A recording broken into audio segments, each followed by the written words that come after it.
Hello again. Solomon in all his glory, part 2. And what was the attribute of Solomon which brought God close by? Before the temple, God had but once appeared to Solomon in a dream. And Solomon, like Moses, Joshua, and later Isaiah and Simon Peter, felt the littleness that we must all feel in the presence of divinity. "I am a little child," Solomon responded. "Who is able to judge your great people?" Indeed, Solomon was probably less than 20, but not all teenagers see themselves as little children, do they? Most at Solomon's age are already seeking fulfillment in ways the world did then and does now. Careers, wealth, sex, the arts, higher education.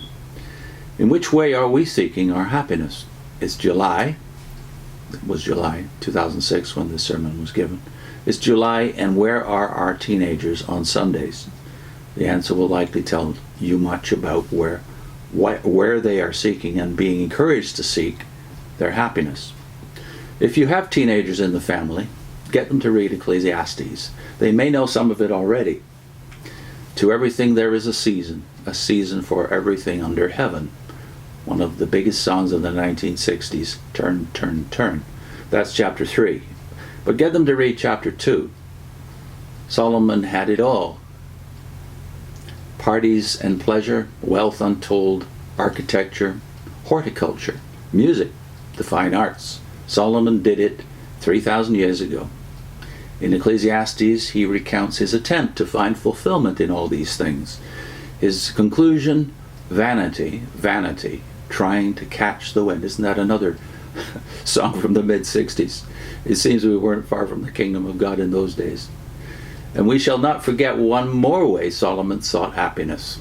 We noted Solomon's interest in creation, in all its wondrous diversity. Well, as possessor of 700 wives, 300 concubines, he found out something men of this world would spend a lifetime learning.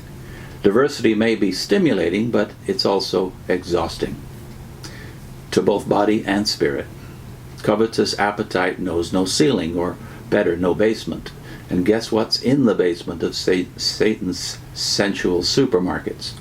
But what can we do in the wake of Solomon? He asked that question. He asked us to reflect on what we can do that he did not do more and better. So I turn to consider wisdom, madness, and folly. For what will the man do who will come after the king, except what has already been done? Ecclesiastes 2, verse 12.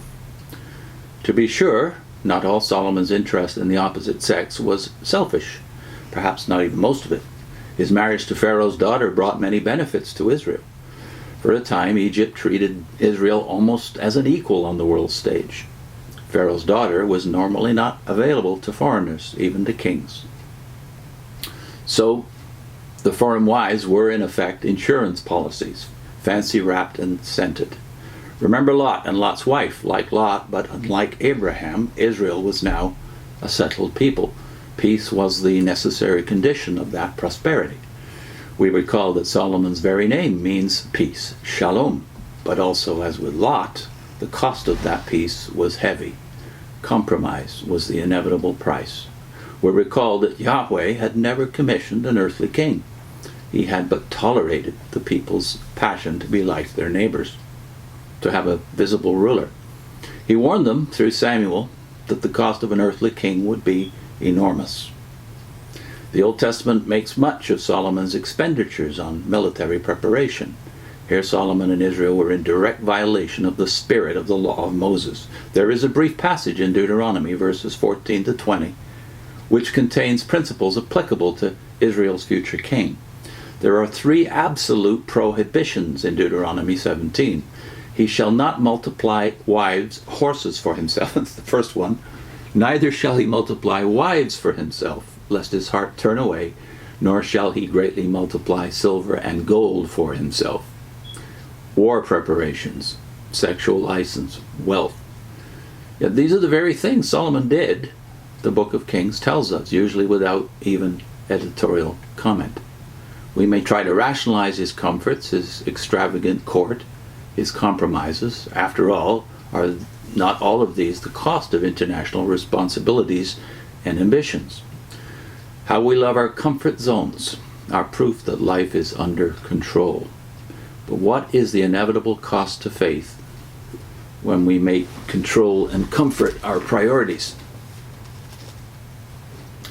So in segment number 3, we will look at the 3,000-year long shadow of Solomon, because his influence and his example are still with us today in the existence and the priorities of his people, Israel.